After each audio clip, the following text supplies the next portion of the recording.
데살로니가전서 4장 13절 다 같이 읽겠습니다. 형제들아, 자는 자들에 관하여는 너희가 알지 못함을 우리가 원하지 아니하노니 이는 소망 없는 다른 이와 같이 슬퍼하지 않게 하려 함이라. 우리가 예수께서 죽으셨다가 다시 살아나심을 믿을진대 이와 같이 예수 안에서 자는 자들도 하나님이 그와 함께 데리고 오시리라. 우리가 주의 말씀으로 너희에게 이것을 말하노니 주께서 강림하실 때까지 우리 살아남아 있는 자도 자는 자보다 결코 앞서지 못하리라. 주께서 호령과 천사장의 소리와 하나님의 나팔 소리로 친히 하늘로부터 강림하시리니 그리스도 안에서 죽은 자들이 먼저 일어나고 그 후에 우리 살아남은 자들도 그들과 함께 공중 속으로 끌려 올려 공중에서 주를 영접하게 하시리니 그리하여 우리가 항상 주와 함께 있으리라. 그러므로 이러한 말로 서로 위로하라. 아멘. 데살로니가 교회, 데살로니가 전서는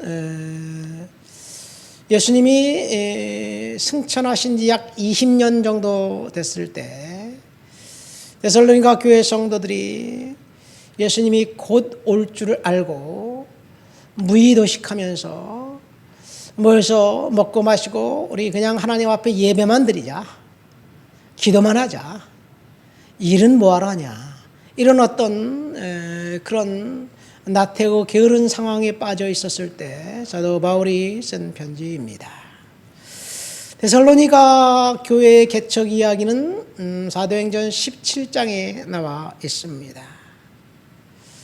사도행전 17장에 보면 사도 바울이 데살로니가에 갔는데 너무나 사람들이 완악했어요. 교회를 세웠는지 세우지 못했는지 거기서 핍박이 너무 심해가지고 거기서 쫓겨났다시피 해서 그 옆에 도시 베레아에 가서 복음을 전하는데 베레아는 데살로니가 완전히 양상이 달랐어요. 베레아는 사람들이 너무나 신사적이었고 그리고 너무나 복음에 수용적이었고 사도 바울이 말을 하면 아멘 아멘 하고 응답하는 거예요. 근데 베레아에서 전도하다 보니까 데살로니가에서 온 사람들이 거기까지 쫓아와서 바울을 방해했습니다. 이렇게 아주 고난과 극심한 반대 가운데 있었던 도시에 세워진 교회, 그 교회에 사도 바울이 가장 먼저 서신서를 보냈다는 것이 하나님의 특별한 은혜가 아닌가 생각됩니다. 복음의 수용적인 어떤 베레아의 교회에는 편지를 보내지 않았어요. 그러나 사람들이 완악하고 완고하고 그리고 바울을 고생시켰던 그 데살로니가 교회에 사도 바울이 편지를 보냈습니다. 사도 바울이 가는 곳마다 복음을 전했을 때 메시지는 딱 3가지로 요약할 수 있습니다. 첫 번째, 너희가 십자가에 못 박아 죽인 예수가 살아났다. 두 번째, 그분이 다시 오신다. 셋째, 회개하고 복음을 믿으라. 한마디로 말해서 임박한 재림에 대한 그 십자가와 보혈의 은혜만 전했습니다. 그런데 오늘날 우리는 재림의 메시지에 대해서 굉장히 터부시합니다. 재림의 메시지를 전하면 이단 같아요. 1997년도, 98년도 이 다미 선교회라는 그 선교회가 98년도인가요? 1989년도네요. 92년도인가? 92년도네.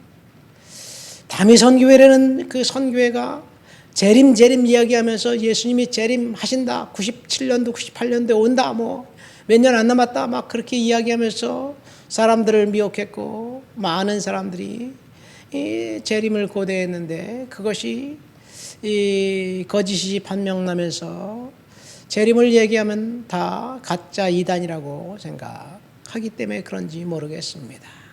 이 다미 선교회 같은 사람 그 임박한 재림에 대한 그 그 이야기들은 옛날에도 있었어요. 이 안식일 교회도 그랬고요.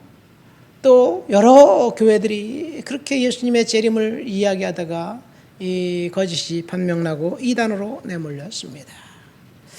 어쨌든 데살로니가 교회 성도들은 재림을 고대했습니다. 그리고 오늘날 성도들은 재림을 고대하는지 모르겠습니다. 우리 본문에 보면 예수님이 재림할 때의 이야기 현상 5가지를 이야기하고 있습니다. 첫 번째, 예수님께서 직접 친히 오실 것이다.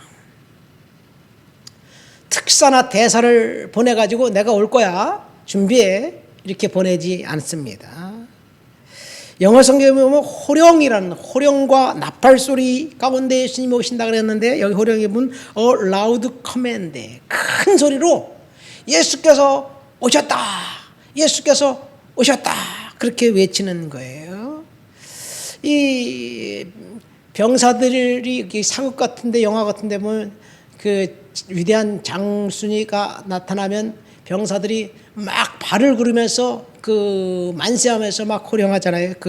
이 환호하잖아요. 이게 호령입니다. 하나님이 천사장을 통해서 큰 소리로 예수께서 오셨다는 것을 이야기하고 있습니다. 그리고 두 번째는 성도들의 부활입니다. 죽은 성도들이 먼저 부활합니다.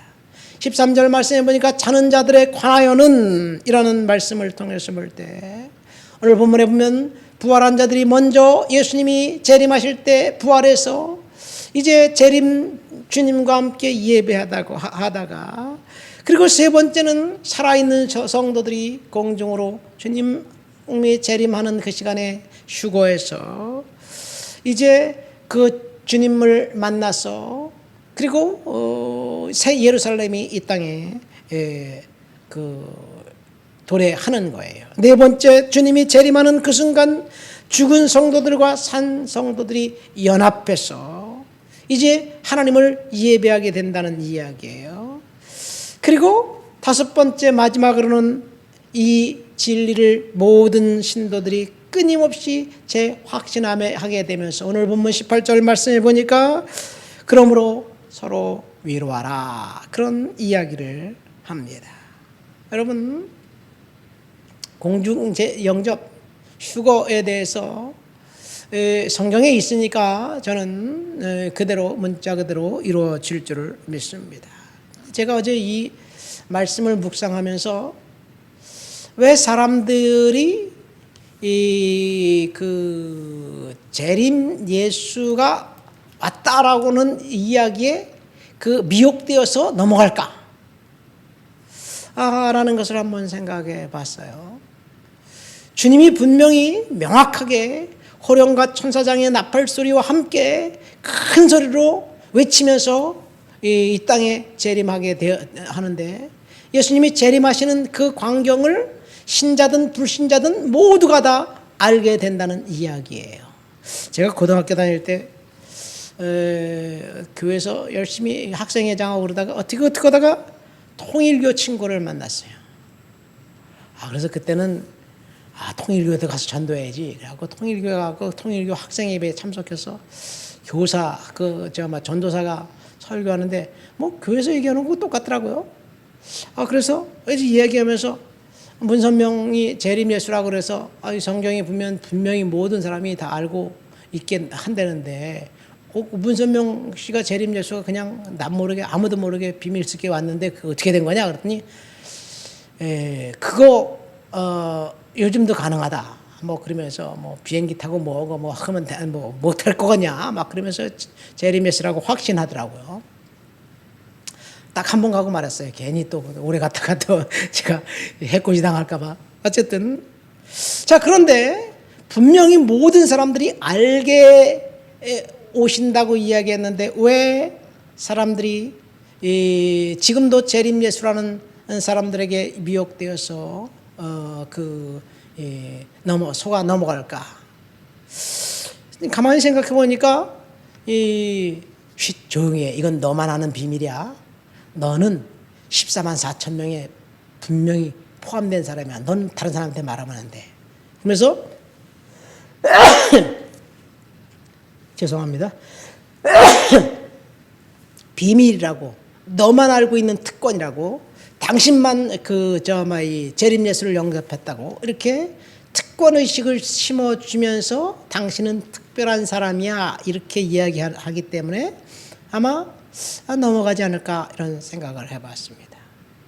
여러분 14만 4천 명 그 이야기하는 신천지에서 14만 4천 하면서 한때 들떠갖고 많은 사람들을 14만 4천 명에 들어야 된다 막 해서 서로 이 경쟁을 붙여가지고 그렇게 들어오게 했어요. 거기에 들어오지 않으면 구원받지 못하는 것처럼 그렇게 이제 위협과 당근과 채찍을 서로 줘가면서 그렇게 했는데 지금은 14만 4천 명이 넘어버렸어요. 그러니까 진성 14만 4천 명이 돼야 된다고 또 거짓말을 하고 있습니다. 중요한 것은 비밀리에 왔다고 하는 재림 예수는 다 가짜예요. 이 하나님의 어머니라고 주장하는 그 사람은 재림 예수의 딸인가 봐요. 예?